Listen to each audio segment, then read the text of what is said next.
सी मुझे लगता है हमारी हिस्ट्री की एजुकेशन को ना अपडेट करने का टाइम आ गया, और उसके दो सिंपल रीजन है। पहला है इक्वालिटी की नजर से देखें ना तो भी हम मिडिवल हिस्ट्री की जब बुक खोलेंगे तो उसमें सिर्फ कलयुग के राजा और साम्राज्यों के बारे में पढ़ाया जा रहा है, ठीक है। इक्वालिटी के पॉइंट ऑफ व्यू से भी सतयुग, त्रेता और द्वापर युग के किसी भी राज्य और उनकी हिस्ट्री को नहीं पढ़ाया जा रहा। सेकंड मोस्ट इंपॉर्टेंट रीजन है मॉरल वैल्यूज का। एजुकेशन का काम ना सिर्फ नॉलेज देना नहीं होता, करेक्टर बिल्ड करना भी होता है। तो उसके अकॉर्डिंगली सतयुग, त्रेता और द्वापर युग के किंग और उनकी विजडम आई थिंक सबसे ज्यादा इंपॉर्टेंस रखती है as compare to teaching about the kings and kingdoms of Kalyuga period, where they have mostly done the wars and not so much of wisdom to provide to a future generation. Okay, see, इसका सबसे बड़ा reason यही था कि Lord Macaulay का education system ना उस time पे सिर्फ जॉब्स और असेसमेंट के लिए बनाया गया। ये इसलिए नहीं बनाया गया था कि एक दिन यही एजुकेशन सिस्टम हमारे गवर्नेंस का फाउंडेशन बनेगा या फिर इसी के बेसिस पर फ्यूचर जनरेशन की मॉरल फाउंडेशन की भी तैयारी होगी। No, it was just made for job and assessment and therefore it done it work perfectly for that particular period of time.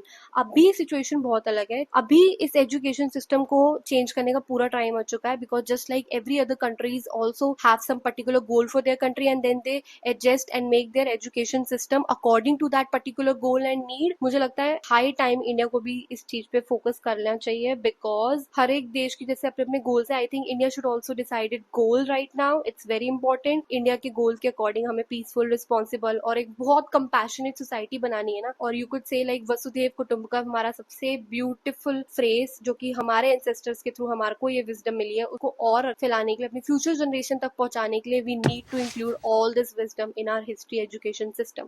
Because again सिर्फ करियर के नहीं, करेक्टर बिल्ड करना भी बहुत इंपॉर्टेंट है। अदरवाइज जितने भी आज हम ये stress, anxiety, imbalance, violence, crime, इतनी सारी जो चैलेंजेस बढ़ते जा रहे हैं ना, वो आगे और बढ़ते रहेंगे अगर हम इन सब चीजों को ऑलरेडी एजुकेशन सिस्टम में नहीं डालेंगे। Because we all can clearly see no one is teaching the discernment of what is right and what is wrong to our children in their early stages. And so when somebody done a crime, suddenly like you can see the recent crime of Ketan Agarwal case, that's such a big crime, right? And then the rape, the list is so long, but the major point is nobody is teaching the discernment right at the moment where it's needed. And then also the rat race education system, the rotified education system is not the way education system should look like. Skills के साथ साथ मुझे लगता है moral value पे भी equally focus होना चाहिए, otherwise we are already seeing the consequences. That's my time with you. If you want to see the full video, you can see it on my YouTube channel. The link is in the description.